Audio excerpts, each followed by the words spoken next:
कृपया लाइक और सब्सक्राइब करें।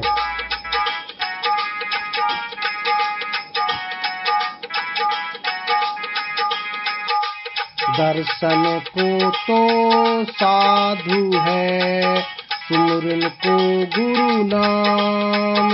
दर्शन को तो साधु है, सुमिरन को गुरु नाम।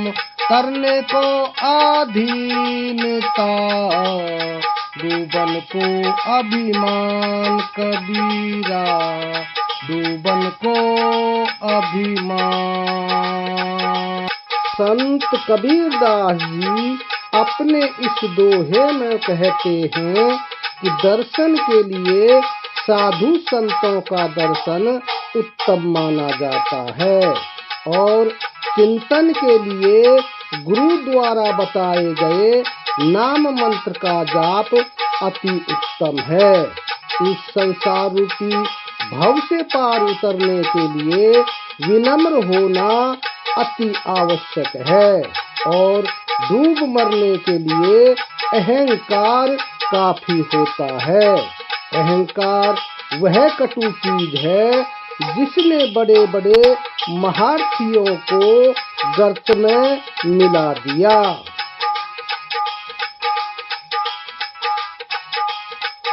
कहता हूँ कहीं जात हूँ, कहूँ बजाए ढोल। कहता हूँ कहीं जात हूँ, कहूँ बजाए ढोल। श्वास खाली जात है, तीन लोक का मोल। कबीरा तीन लोक का मोल।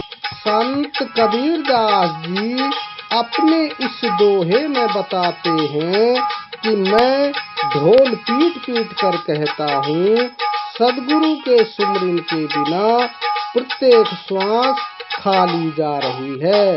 इसका सद उपयोग करो, सुमिरन करो। बिना सुमिरन के यह जीवन व्यर्थ है।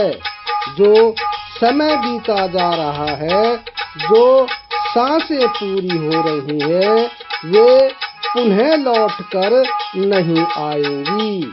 अब भी समय है, ध्यान दो और सुमिरन करो।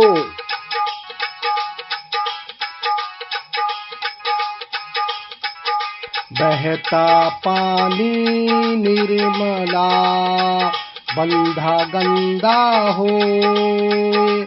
बहता पानी निर्मला, बंधा गंदा होए। साधु जन रमता भला, दान न लागे कोई। कबीरा दान न लागे कोई। संत कबीरदास जी अपने इस दोहे में समझाते हैं कि निरंतर बहता हुआ जल स्वच्छ होता है, किंतु एक स्थान पर रुका हुआ जल गंदा होता है। ठीक उसी प्रकार संतों की वाणी जितनी तीव्रता से प्रवाहित होती है, उतना ही जन कल्याण होता है और विचरण करते हुए उन्हें मोह रूपी दोष कभी सम्मोहित नहीं कर सकता।